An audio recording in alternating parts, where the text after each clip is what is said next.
Hey guys, my name is Miles, and for the longest time you guys have been asking me to do some sort of special video. The last time I did one I think was about 3K, and then after that I just became extremely busy and I had other important things I had to do, and I do apologize. But I did say I was going to do one for 8K, and since 8K was not that long ago, I thought I might as well just do it on my birthday, which is today, October 18th. And yeah, so I had a story I want to tell you. I want to tell you guys about my life story and everything that I went through as a child. And I'm not going to do Draw My Life. I don't know, I felt like it's not something I should do because it's like being done by everyone, and I kind of don't want to do that. But yeah, so I'm going to be telling you my story. And I remember getting a comment a long time ago. Someone said that I was talking about something so serious and they couldn't see the emotion in my voice. I'm pretty sure most of you can see it. Well, you can hear it, not see it, but you can hear it. And I just don't like being sad anymore when I talk about things, because I've been sad before too long over those things. And I think it's just time for me to just talk things over, and eventually I'm hoping that I can just get over it just by talking it through. But anyways, so let me get started with this story. So I was born on October 18th, 1991. During birth I had a lot of issues. I died 2 times, and I was told I was not going to make it, but as you can see today, I'm here and alive, and I'm speaking to you well. And but I was diagnosed with lupus. Basically, that means my body is very unhealthy. My immune system is actually really horrible. It may not seem like I'm sick, but in the inside, I really am sick, and I'm always going to be like this. But I guess that's just some of the things I just have to live with for the rest of my life. But I spent about a good amount of my childhood inside the hospital. When I was inside the hospital, I never really wanted to drink water. I just said, nope, I'm not drinking that. That's gross. Even though today I still probably don't drink water as much as I should. But in order for them to get me to drink water, they would go to KFC and buy me the hot wings and get a ton of hot sauce, and then they'd be like, here, you can eat this. And that's kind of one of the reasons why chicken is my favorite food today, because of the KFC, and I don't know, it's just absolutely delicious. But they would give me a lot of hot sauce and hot wings, and they would make me eat it. They wouldn't really make me eat it. I would want to eat it. And they'd say, here, this is for you. And it would get so hot that I would be like, okay, give me the water. I'll drink the water. They needed me to drink some water because they wanted to clear out my system, and I had a lot of icky stuff inside of there. Later down the line, I actually developed a tumor inside my kidney. And every day I would pee blood. It was like a really dark red. And no, I was not on my period. It was just blood. I wouldn't stop. It was constant. So I had to go through a lot of surgeries, most of which I was awake for. And I guess as a child, when you witness that stuff, it kind of really does traumatize you in the long run. So I guess it kind of stopped me from doing a lot of things that I wanted to try, which I probably shouldn't be saying right now, but it kind of traumatized me, and I think I'm always going to feel like I'm very uncomfortable in certain situations. But eventually the tumor actually disappeared. I'm not entirely sure. They didn't really get rid of it. It just disappeared, and I was told that it would come back when I was 13, and then they said I wasn't going to make it. I wasn't going to live past 15 or 18, and I'm actually 22 years old today, so they kind of lied, and that's why I kind of don't trust doctors anymore, because I don't think they understand what's really going on with my body. Since I spent a good amount of my childhood inside the hospital, I was never really able to go to school. I maybe spent about 10 days out of a whole month just going to school, and the rest of the time I would be in the hospital. But that was one of the reasons why I got held back in kindergarten. Apparently I didn't reach the requirements that you needed to be there, as well as the education that you needed. I was never really a smart kid anyways, even though they said I was. I think they were lying to me, but I was held back. But in the end, I think that was a good thing, because I met some of the most awesome people that I still talk to today.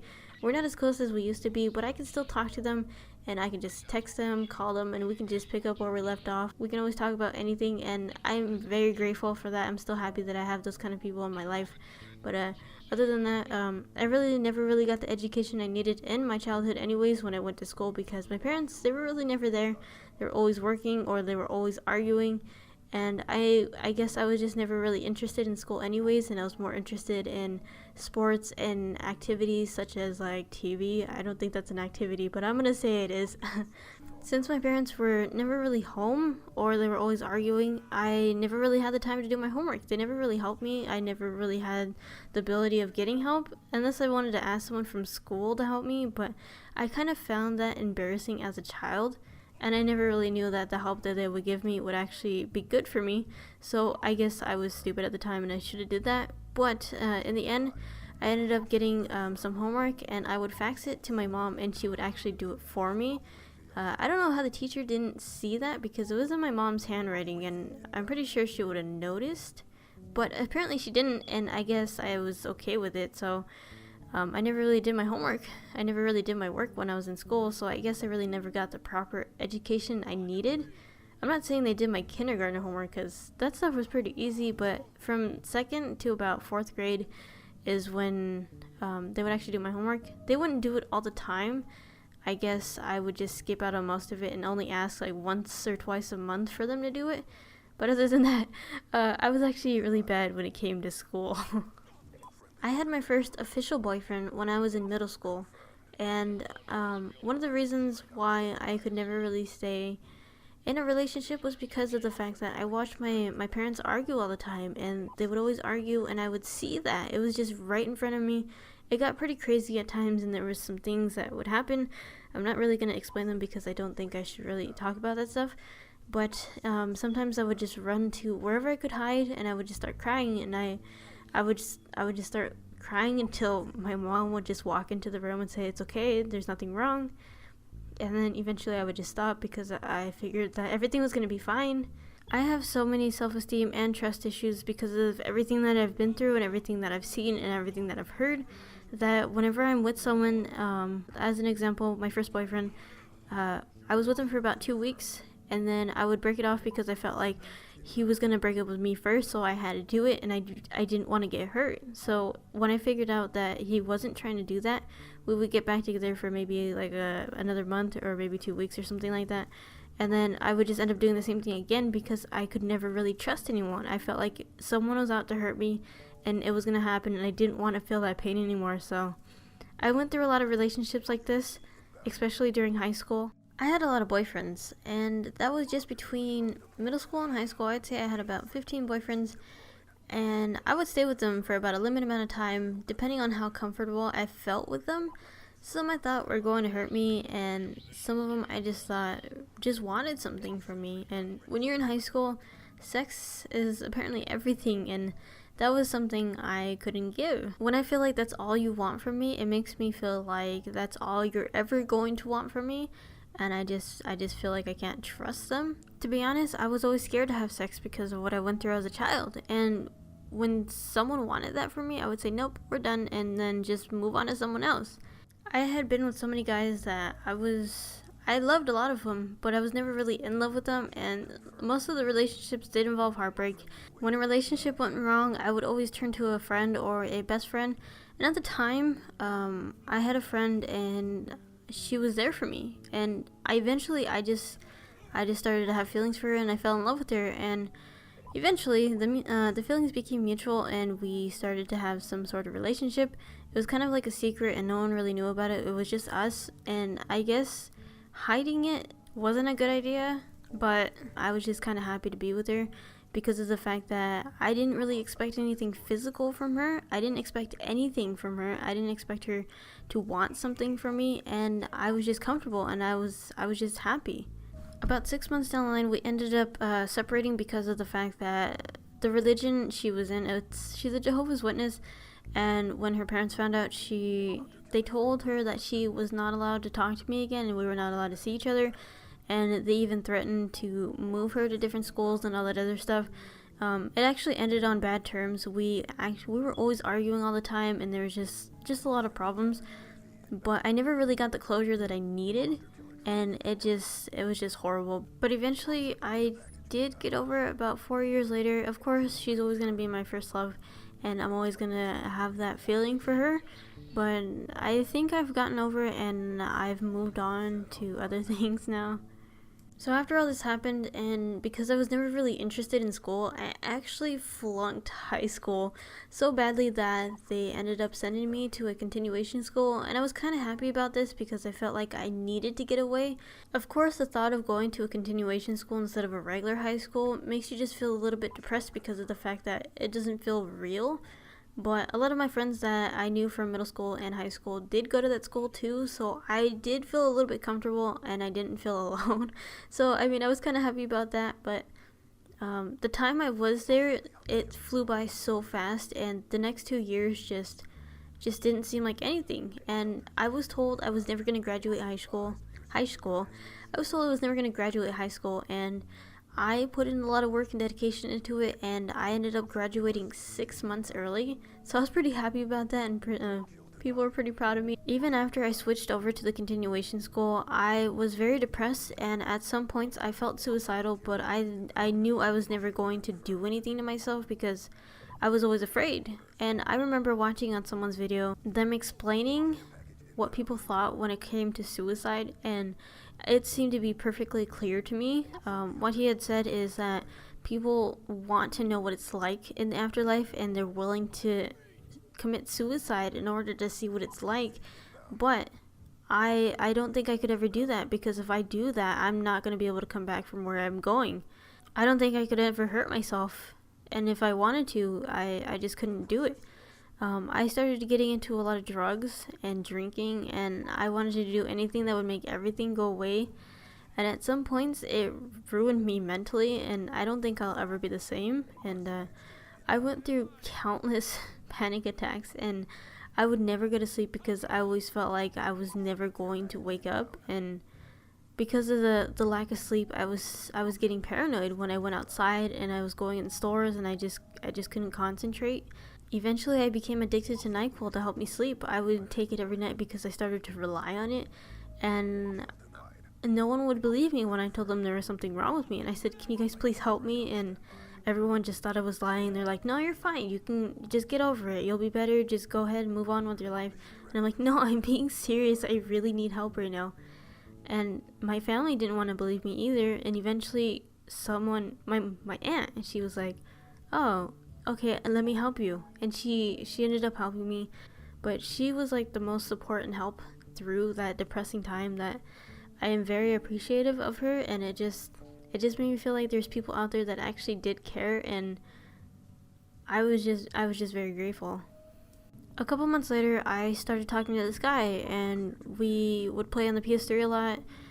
He lived about 2 hours away from me, and we would play a lot of games together because it was our way of bonding. And no, this wasn't some sort of online relationship.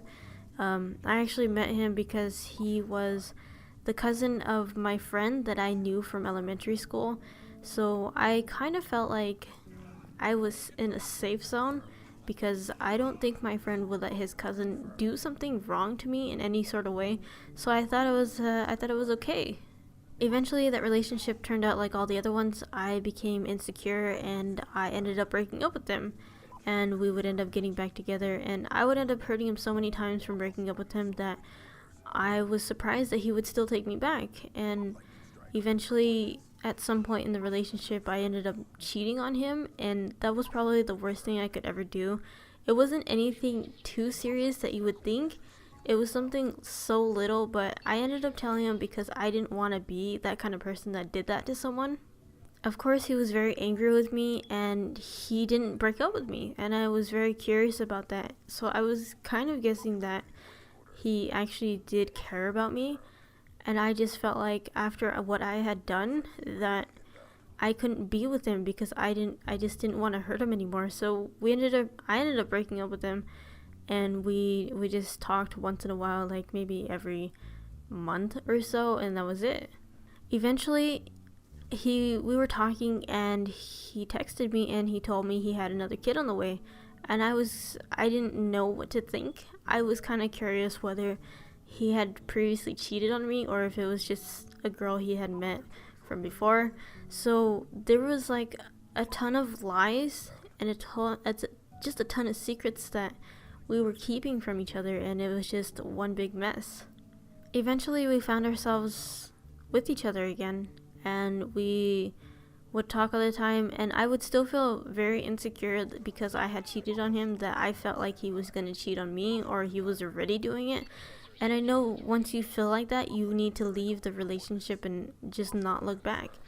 But I wanted to be with him. I really cared about him, and I really did love him, and I wanted to have a future with him, but it turned out so bad. After about a month or two of talking, I moved back from San Diego back to Whittier, and he was maybe about an hour away. And one night he picked me up and we went back to his house, and that was the night. That was the night that everything happened for me. I was extremely scared, and I don't know, I guess I felt just very comfortable with him, that I was willing to give myself to him, and I did. I gave myself to him, and I'm not entirely sure if I was supposed to feel anything because it felt very emotionless, and I felt really empty. So after I had been dropped off the next day, a week later, I had texted him. I'm like, is everything okay? Did I do something wrong? And he's like, no, nothing's wrong. I'm at work right now. And I was like, all right then, okay. And that was it. He never talked to me again. He never texted me. He never said anything. And then a couple weeks later, again, he texted me. He's like, hey, stranger. I'm like, are you being serious right now?